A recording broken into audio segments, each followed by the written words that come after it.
Meus irmãos, vamos abrir a palavra do Senhor no Evangelho de Lucas, capítulo de número 18, versículo 9. Evangelho de Lucas, capítulo 18, versículo 9 até o versículo de número 14. Texto bem conhecido de todos nós, uma parábola trazida por Jesus Cristo. Nos diz assim a palavra do Senhor: propôs também esta parábola a alguns que confiavam em si mesmos, por se considerarem justos, e desprezavam os outros. 2 homens subiram ao templo com o propósito de orar, um fariseu e o outro publicano. O fariseu, posto em pé, orava de si para si mesmo desta forma: ó Deus, graças te dou, porque não sou como os demais homens, roubadores, injustos e adúlteros, nem ainda como este publicano. Jejuo 2 vezes por semana e dou o dízimo de tudo quanto ganho. O publicano, estando em pé longe, não ousava nem ainda levantar os olhos ao céu, mas batia no peito dizendo: ó Deus, sê propício a mim, pecador. Digo-vos que este desceu justificado para a sua casa, e não aquele, porque todo o que se exalta será humilhado, mas o que se humilha será exaltado. Vamos orar. Deus, a tua palavra está diante de nós. O pregador da palavra também está aqui. O teu Espírito está aqui. A tua presença é real aqui conosco. Por isso, Senhor Deus, basta o teu querer para que esta palavra seja internalizada no nosso coração e que saiamos daqui, Senhor Deus, admirados com a justiça que vem de Jesus e não a justiça de nós mesmos. Por favor, meu Senhor, por amor ao teu santo nome, para a tua glória, fale conosco, abra o nosso entendimento, tire todo o empecilho do diabo, da carne, do mundo, que nada, Senhor Deus, venha ofuscar a tua voz de falar profundamente conosco. Eu peço isso, meu Deus, na autoridade e no nome maravilhoso do nosso Senhor Jesus Cristo. Amém. Meus irmãos, certa feita um inglês chamado Ebenezer Walton, ele havia acabado de concluir um culto de pregação ao ar livre. As pessoas já tinham dispersado, já tinham voltado para os seus lares, e ele estava ocupado, guardando os seus equipamentos. Mas um jovem ainda estava ali, e esse jovem se aproximou dele e lhe perguntou: Senhor Walter, o que eu devo fazer para ser salvo? Percebendo que o jovem estava confiando na sua própria retidão, na sua força, nas suas obras, o Senhor Walter disse: é tarde demais, é tarde demais. E aquele jovem, não gostando daquela resposta, surpreso, ele disse: não diga isso, Senhor Walter. O que eu tenho que fazer para ser salvo? Mas o evangelista insistiu: é tarde demais. E então, olhando nos olhos daquele jovem, ele disse: você quer saber o que você deve fazer para ser salvo? Eu lhe digo que é tarde demais, agora ou em qualquer outro momento. A obra da salvação já foi feita, já foi terminada, já foi completada na cruz. Quando o nosso Senhor Jesus Cristo, ele disse: está consumado, tetelestai, ou seja, o preço foi pago. Então, o que lhe resta fazer? Disse aquele pregador para aquele jovem: se arrependa dos seus pecados, entregue a sua vida a Cristo e confie no dom do perdão do nosso Deus. Meus irmãos, estou contando isso porque sempre houve a partir do momento que entrou o pecado no mundo, dois sistemas de religião neste mundo. Um é o sistema de realização divina. O outro é o sistema de realização humana. Um é a religião da graça de Deus. Outro é a religião humana, que é a religião das obras. Uma é a religião da fé, outra é a religião da carne. Uma é a religião de um coração sincero, contrito. Outra é a religião de um coração externo, que na verdade está voltado mais para o exterior, daquilo que se vê, daquilo que chama a atenção. E dentro desse sistema humano, há milhares de nomes e de religiões, mas todos eles estão construídos sobre um sistema falido. Um sistema no qual está baseado nas obras e na força dos homens, numa inspiração de Satanás. Mas o cristianismo, por outro lado, é a religião da realização divina, é a salvação realizada pelo próprio Deus. Como dizia Sproul, somos salvos de Deus, somos salvos por Deus e somos salvos para Deus. E por que eu estou dizendo isso nessa introdução? Porque é sobre isso que trata essa parábola. Essa parábola, meus amados irmãos, foi escrita para alguns que confiavam em si mesmos, por se considerarem justos. Jesus escreveu com esse intuito. Na verdade, Jesus falou e foi registrado com esse objetivo, para alguns que confiavam em si mesmos, por se considerarem justos. Confiavam na sua própria força. O contexto dessa parábola, na verdade, começa lá no capítulo 17 de Lucas, quando o Senhor Jesus Cristo está falando acerca do reino de Deus. Jesus ele foi questionado pelos fariseus que lhe perguntaram quando o reino de Deus viria. E ele respondeu da seguinte maneira: não vem o reino de Deus com visível aparência, nem dirão, ei-lo aqui, ou lá está, porque o reino de Deus, disse Jesus, está dentro de nós. Jesus estava explicando que o reino de Deus, ele já está manifesto em todos aqueles que o aceitaram como um único e suficiente Salvador. Então, diante disso, era natural que surgisse algumas indagações, algumas perguntas, como, por exemplo, Senhor, quem entrará no reino de Deus?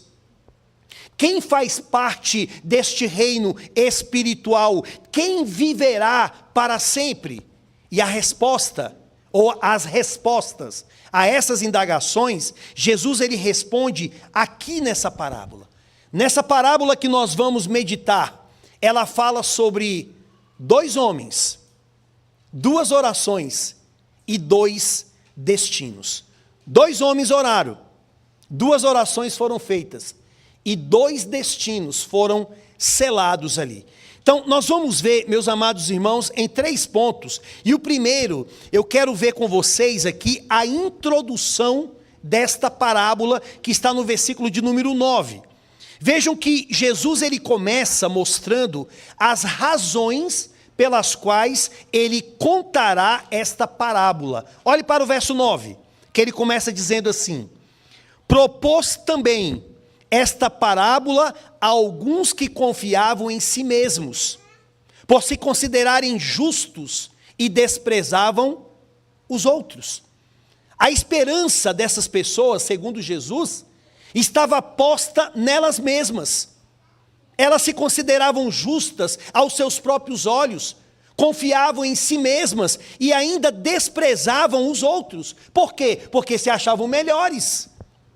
Eu sou melhor do que ele, eu sou melhor do que ela, a minha religião é melhor do que aquela outra, eu sou mais piedoso do que aquelas outras pessoas.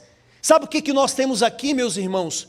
O retrato fiel da religião natural à parte de Cristo Jesus. Da religião que acha que pode contribuir em alguma coisa para a sua salvação, que não depende da salvação oferecida por Deus em Cristo Jesus. Como disse um pregador chamado Paulo Brasil, expondo esse texto, ele disse, é natural. que toda religião, a parte de Cristo, proponha uma redenção como essa. Uma redenção que dependa das suas forças, da sua obediência, das suas conquistas. É a religião da autossuficiência. É a religião da autorredenção, meus amados irmãos. Infelizmente, quando nós olhamos para o mundo em que vivemos, pode ter certeza, com exceção do cristianismo, todas as outras religiões, elas pregam uma salvação meritória. Todas elas vão pregar uma salvação no qual depende das conquistas, das realizações dos homens. Há uma história real que conta-se que C.S. Lewis, ele chegou em um local onde estava ocorrendo um debate com vários teólogos, e a ideia central naquele momento era: qual é o diferencial do cristianismo em relação às demais religiões? O que diferencia? E eles não sabiam. Falavam uma coisa infundada, até que C.S. Lewis levantou a mão e disse: eu sei. O que diferencia o cristianismo das demais religiões é a doutrina da salvação pela graça. Somente o cristianismo, e eu digo a vocês, o cristianismo na sua essência, na sua fidelidade, ensina a salvação pela graça, mediante a fé em Jesus Cristo, porque as demais, todas elas, vão ensinar que a salvação se dá por obras. Ou vejamos, o judaísmo. O que o judaísmo diz? Que você deve ser salvo se você guardar a Torá, se você guardar o sábado, se você participar das festas religiosas. O islamismo, de igual modo, também vai ensinar que a salvação é se você ler o Alcorão, se você acreditar em Alá, se você ir até Meca. O budismo, que os nossos irmãos falaram aqui também, eles não creem numa salvação externa, mas eles creem em um despertar espiritual, no qual o homem ele pode chegar no nirvana. É uma evolução. Ou seja, tudo depende do homem. O que diz o Espiritismo?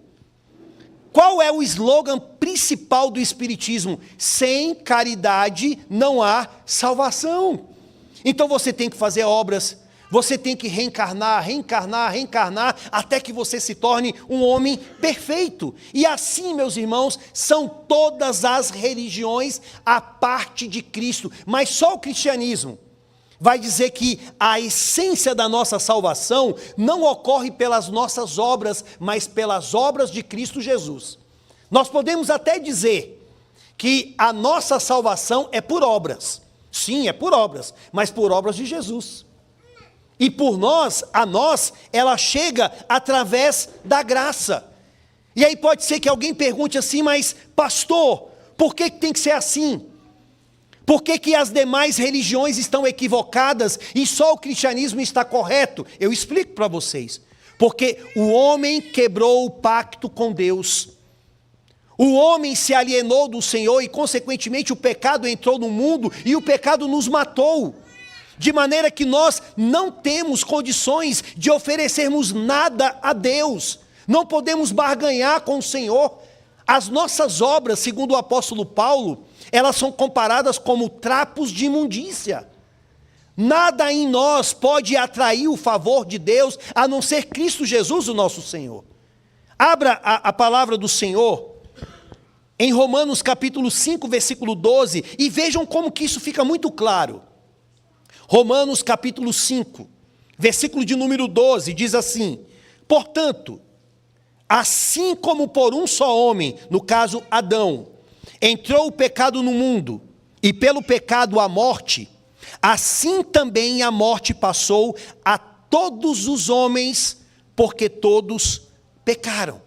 O que Paulo está mostrando aqui, meus amados irmãos, é que Deus levantou um primeiro representante, um cabeça federal da raça humana, e aquilo que ele fez não ficou restrito somente a ele. Ele pecou, nós também pecamos nele. Ele se tornou culpado, a culpa também veio sobre nós. Ele se tornou corrupto, inclinado ao pecado, a corrupção também veio sobre nós.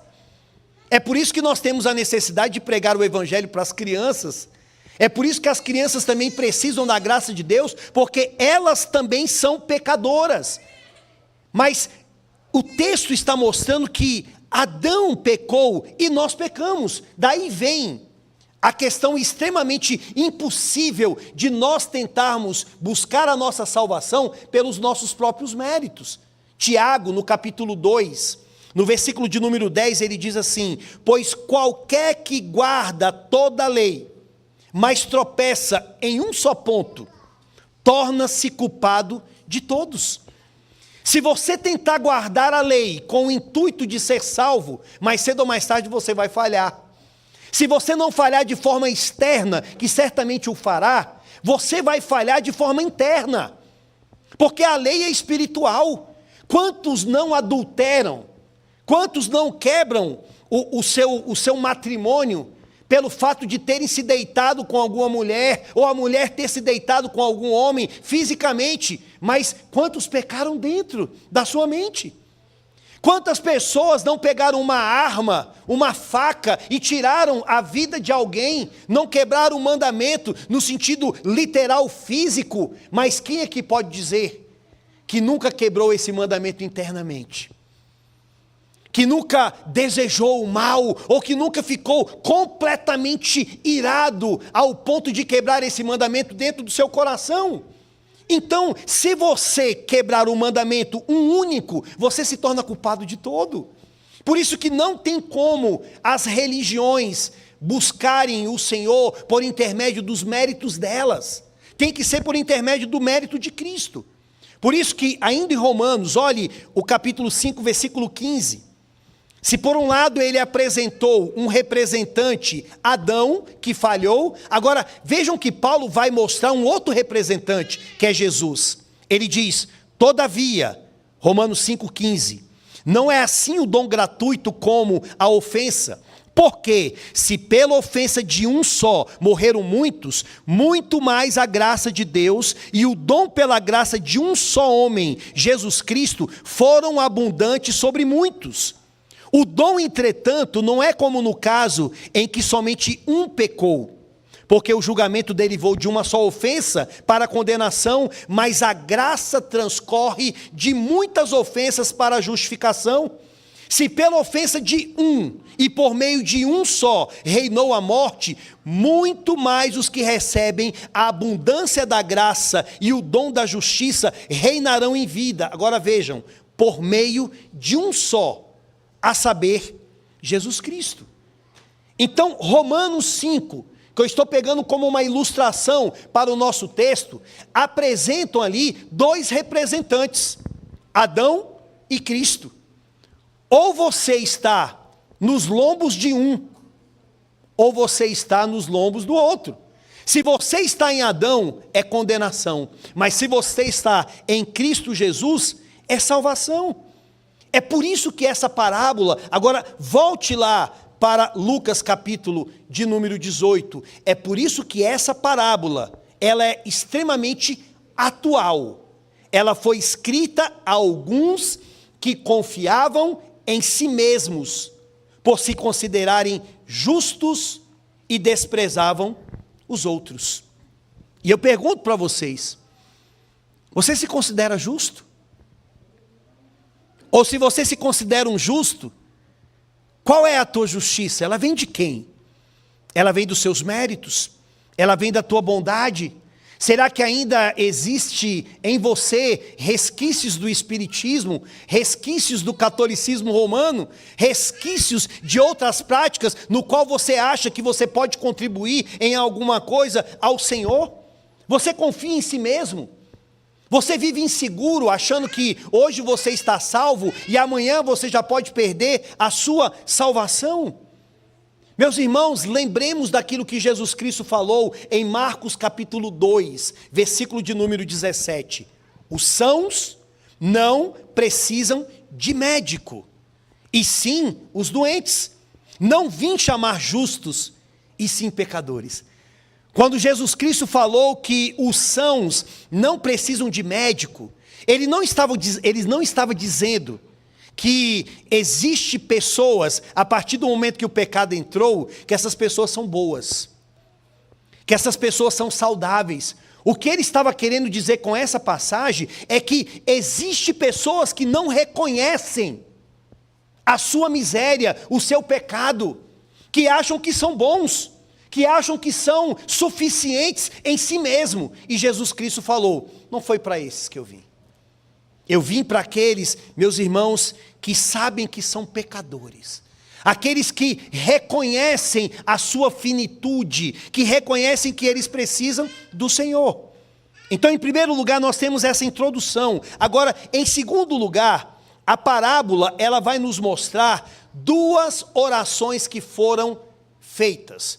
Então, olhe para o versículo de número 10, que o texto diz assim: 2 homens subiram ao templo com o propósito de orar. Então, vejam que o que está acontecendo aqui não é algo de forma privada, mas é algo que está acontecendo publicamente dentro do templo. O templo, eles iam para adorar o Senhor, e havia uma adoração matutina e uma adoração vespertina. E diz o texto que 2 homens subiram ao templo com o propósito de orar. Quem eram eles? Um era um fariseu e o outro o publicano. Ambos, meus irmãos, com problemas seríssimos. Os fariseus se achavam melhores. Os fariseus, muitas das vezes, se escondiam atrás de uma aparência piedosa. As suas orações eram bonitas. Gostavam de orar em pé, nas sinagogas, nas praças. Não se misturavam com os pecadores. E o publicano, ou os publicanos, eram aqueles que eram odiados pelos judeus, porque eram os coletores de impostos. Eram aqueles que eram vistos como traidores da nação de Israel. E os 2 vão lá adorar o Senhor. Agora, olha o verso de número 11. O fariseu, posto em pé, orava de si para si mesmo desta forma: ó Deus, graças te dou, porque não sou como os demais homens, roubadores, injustos e adúlteros, nem ainda como este publicano.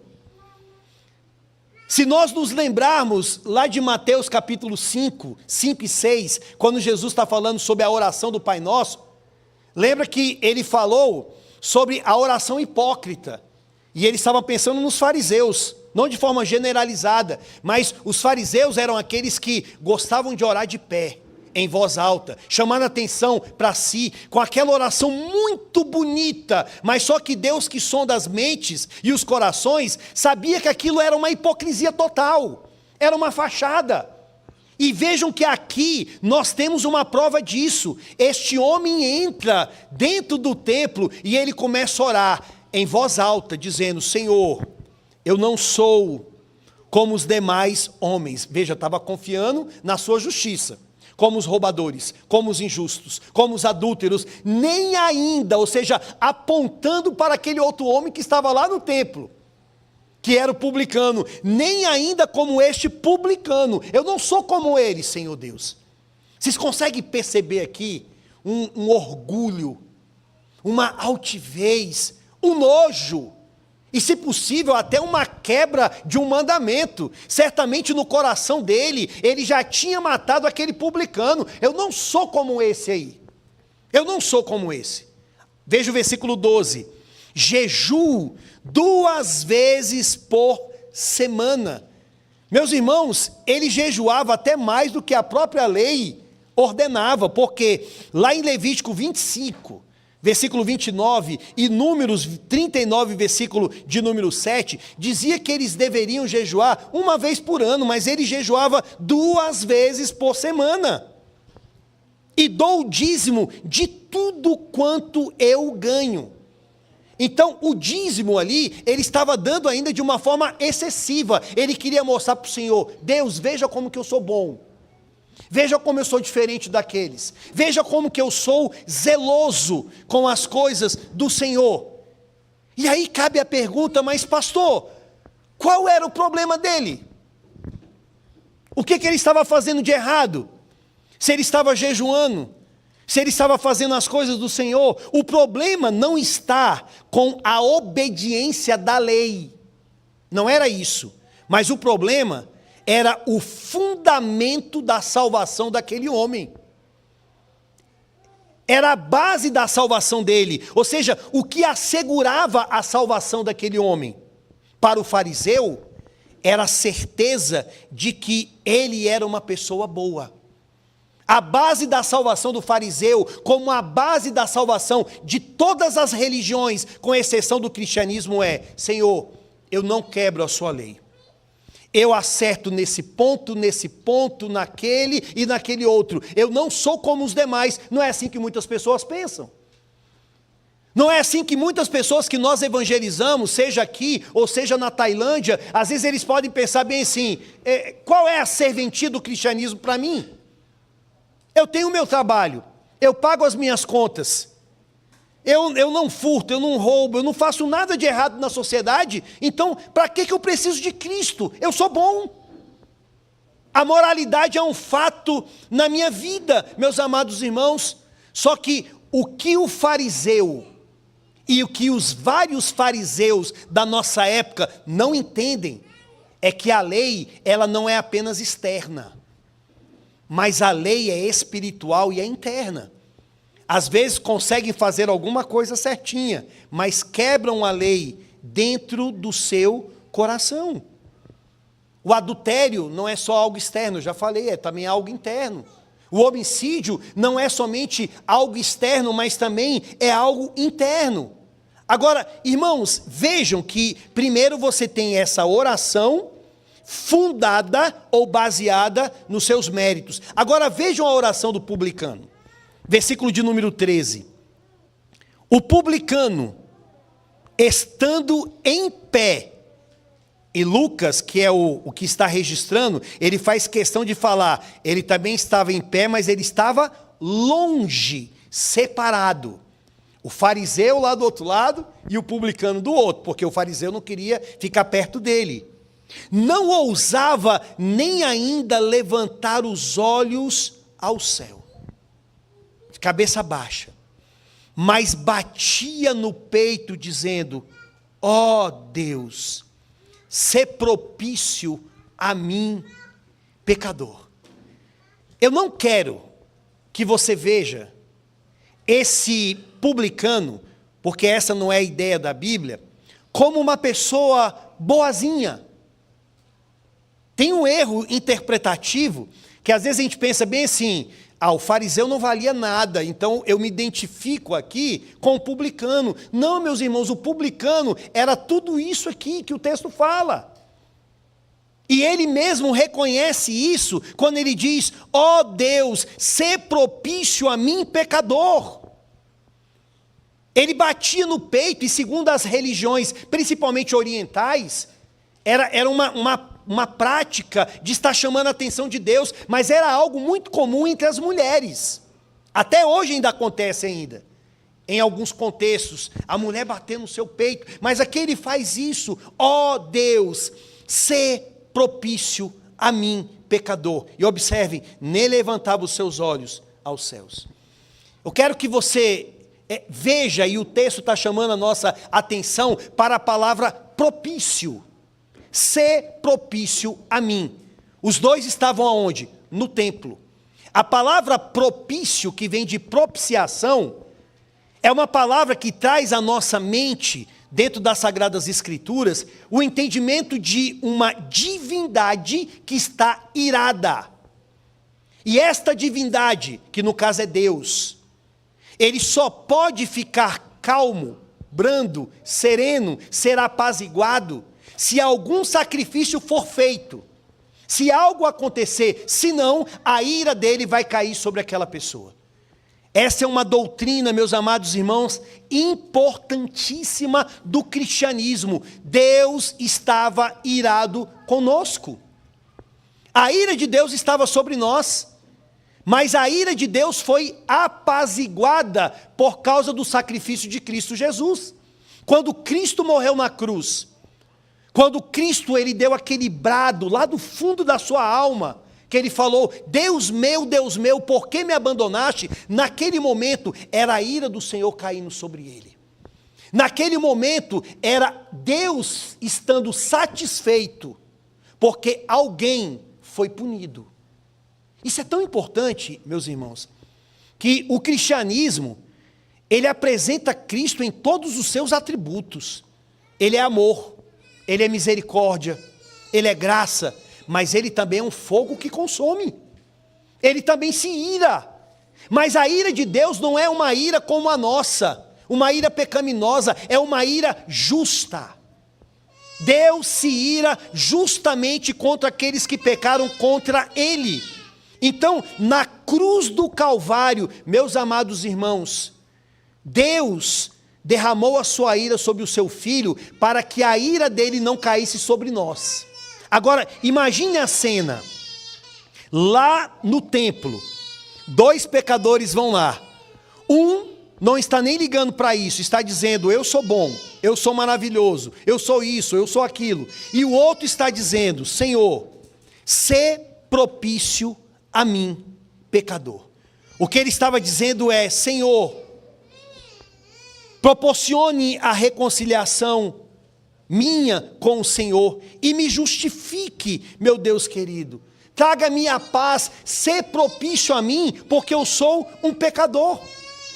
Não apenas apague os meus pecados, mas traga-me a paz. Por quê? Porque eu sou um inimigo do Senhor. Aquele publicano, ele reconhecia que ele não era somente inimigo de Israel, o coletor de impostos, aquele que cobrava juros em cima do povo de Deus, mas ele tinha entendimento que ele também era inimigo do próprio Deus, por isso que ele falou, Senhor, sê propício a mim. Agora, observe uma coisa, abram, por favor, mais um texto bíblico, João 17, versículo de número 1. João 17, versículo de número 1, é um texto que fala sobre uma oração, a oração que Jesus Cristo fez. Olhe como que o texto começa. Tendo Jesus falado estas coisas, levantou os olhos ao céu e disse. Alguma coisa que lhe chama a atenção aqui? Jesus, ele está orando, o que ele faz? Ele levanta os seus olhos aos céus e ele começa a orar. Mas aquele pecador que estava no templo, diz a palavra do Senhor, que ele não conseguia levantar os seus olhos aos céus. De cabeça baixa, batendo no peito, ele dizia, sê propício a mim, Senhor, porque eu sou um pecador. Por quê? Por que que Jesus Cristo, ele levantou os olhos aos céus, e por que que aquele pecador publicano, ele não tinha condições? Porque existia alguma coisa que fazia uma barreira entre aquele homem e Deus, que era o pecado. É o pecado que faz barreira entre nós e Deus. É o pecado que nos separa do Senhor. Por isso que ele estava dizendo, Senhor, sê propício. Faça essa ponte. Faça com que eu me achegue até o Senhor. Sê propício para comigo. Muitas pessoas estão assim, meus amados irmãos. Estão nesta situação. Não conseguem fazer a ponte, porque estão baseadas nas suas próprias forças. Agora, em terceiro e em último lugar, vejam que em primeiro nós vimos uma introdução. Em segundo, nós vimos 2 orações. Uma oração orgulhosa, arrogante, autossuficiente, e uma oração de um homem que reconhece, eu sou um pecador. Agora, vejam que essas orações, elas resultaram em 2 destinos. Olhe para o verso 14, que diz assim, digo-vos que este desceu justificado, que é o publicano, para a sua casa, e não aquele. A estrutura da parábola, ela começa com 2 homens, ela começa mencionando o fariseu e depois o publicano, e ela termina com 2 homens, só que agora a ordem é invertida. Agora ele fala sobre o publicano, e ele nem menciona o nome do fariseu, mas coloca ele por último, diz, digo-vos que este desceu justificado para a sua casa, e não aquele. Por que ele desceu justificado? Porque ele confiou nos méritos de Jesus Cristo. Porque ele reconheceu que ele é um pecador. Que ele clamou ser propício a mim, meu Senhor. Em contrapartida, o outro não. Era soberbo, era arrogante. Meus amados irmãos, nós estamos diante de uma das doutrinas mais caras do cristianismo, que é a justificação pela fé. Que é a doutrina que os reformadores diziam que a igreja está de pé ou ela cai, mediante essa doutrina. A justificação pela fé, ela nos mostra que nós somos justos por causa dos méritos de Jesus Cristo. Que Cristo Jesus, Ele fez algo por você, no qual o Pai, Ele perdoou você dos pecados do passado, dos pecados do presente e dos pecados do futuro. Tem gente que não entende isso. Tem gente que não compreende isso e fala bem assim, esses crentes são arrogantes, esses crentes são autossuficientes, porque eles dizem, eles são salvos, só eles que são salvos. Não, meu irmão. Eu estou dizendo que eu sou salvo, sim, mas eu não estou dizendo que eu sou salvo por mim mesmo. Eu sou um pecador. Eu tenho inclinações pecaminosas. Eu estou dizendo que a minha salvação, ela ocorre por causa de Jesus Cristo. É Ele que me salva. Foi Ele que morreu na cruz. Foi Ele que sofreu. Foi Ele que cumpriu a lei em nosso lugar. É tão somente por causa dEle. Nós não estamos sendo arrogantes. Nós estamos sendo, pela graça de Deus, humildes em reconhecermos, não a nós, Senhor, não a nós, mas é o Teu nome, ao Teu nome seja dado toda a glória. Cristianismo é isso, é falar dos perdãos, mas é falar também, meus amados irmãos, da justiça de Deus que cai sobre nós. Agora, eu gostaria que você voltasse para João 17, e você vai perceber algo maravilhoso dentro desse texto. João 17. Lembre que nós temos duas orações, do fariseu e do publicano, mas agora eu estou apresentando uma terceira oração, que é a oração de Jesus. Olha o que Jesus diz no versículo 1. Tendo Jesus falado estas coisas, levantou os olhos ao céu e disse, Pai, é chegado a hora. Glorifica teu filho, para que o filho te glorifique a ti. Assim como lhe conferiste autoridade sobre toda a carne, a fim de que ele conceda a vida eterna a todos os que lhe deste. E a vida eterna é esta, que te conheçam a ti, o único Deus verdadeiro, e a Jesus Cristo, a quem enviaste. Olha o versículo 4. Eu te glorifiquei na terra, consumando a obra que me confiaste para fazer. Olha o que Jesus falou na oração ao Pai. Pai, eu te glorifiquei na terra, consumando a obra que me confiaste para fazer. Tudo que o Pai delegou a Jesus Cristo para fazer, Ele fez. Toda a missão que o Pai deu a Jesus Cristo, Ele cumpriu, Ele realizou. Ninguém, meus amados irmãos, ninguém neste mundo pode fazer a mesma oração que Jesus Cristo fez. O fariseu não podia, o publicano não podia, e você não pode. Você não pode diante de Deus falar, Senhor, eu cumpri piamente, de forma reta, de forma santa, toda a missão que o Senhor me deu nesta terra. Eu fui um marido exemplar. Eu fui um filho exemplar, eu fui um funcionário melhor de todos, eu nunca errei, Senhor Deus, eu cumpri todas as coisas. Quem é que pode falar isso? Ninguém. Mas Jesus Cristo pôde falar isso. Jesus Cristo levantou os seus olhos aos céus e Ele disse, Pai, eu te glorifiquei na terra, consumando a obra que me confiaste para fazer. E os pecadores miseráveis, como aquele publicano, como nós aqui, nós nos agarramos aos méritos de Cristo. Os pecadores miseráveis são aqueles que se apegam ao Senhor e podem dizer, Senhor, eu confio na obra do teu filho. Eu confio nas realizações do teu filho. Eu confio em tudo que ele fez. Ser propício a mim, que sou um pecador. Oh, meu querido irmão, o tempo está passando.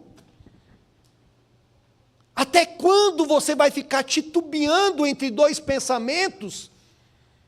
Entre a tua carne e entre a provisão de Deus? Até quando o Senhor vai ainda lhe dar esta oportunidade de você ouvir a palavra do Senhor? A palavra de Deus foi pregada nessa noite. A palavra do Senhor está sendo anunciada que a salvação é em Jesus Cristo. Não depende de você. Não depende das tuas forças. Por isso, em nome de Cristo Jesus, volte-se para o Senhor. Volte-se para o Senhor. Vamos terminar. Coloque aí o comecinho do versículo de número 9. Vamos todos ler juntos, meus amados irmãos. O versículo de número 9 aqui de Lucas, capítulo de número 18. Leamos juntos.